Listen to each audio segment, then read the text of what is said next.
ഒരു പ്രണയമെങ്കിലും എല്ലാവർക്കും ഉണ്ടാകും. പ്രണയം അനുഭവിക്കാത്തവർ മനുഷ്യരാണ് അല്ല.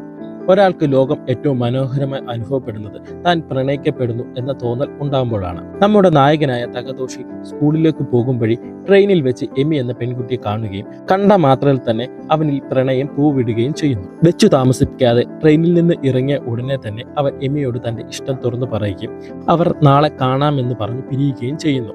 പക്ഷെ ഇഷ്ടമാണെന്ന് പറഞ്ഞപ്പോൾ എമി കരഞ്ഞത് എന്തിനാണ്? അവളിൽ എന്തോ രഹസ്യം ഒളിഞ്ഞിരിക്കുന്നില്ലേ?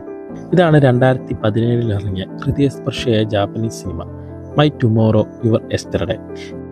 ആദ്യം ഈ പേര് കേൾക്കുമ്പോൾ അല്പം വിചിത്രമായി തോന്നുമെങ്കിലും കണ്ടു കുറച്ചാകുമ്പോഴേ ഇതിന്റെ അർത്ഥം നമുക്ക് മനസ്സിലാവുകയുള്ളൂ. നമ്മുടെ മനസ്സിലുണ്ടാകുന്ന ഈ സംശയങ്ങളുടെ ഉത്തരമെന്നോണമാണ് കഥ വികസിക്കുന്നത്. തുടക്കത്തിൽ ഒരു സാധാ പ്രണയ ചിത്രമായി തോന്നുമെങ്കിലും മുൻപോട്ട് പോകും തോറും ആ ചിന്ത മാറിക്കിട്ടും. പ്രണയത്തിനോടൊപ്പം ഫാന്റസിയും കലർത്തി വളരെ വ്യത്യസ്തമായ രീതിയിലാണ് കഥ പറഞ്ഞു പോകുന്നത്. അത് തന്നെയാണ് ഈ ചിത്രത്തിന്റെ പ്ലസ് പോയിന്റ്.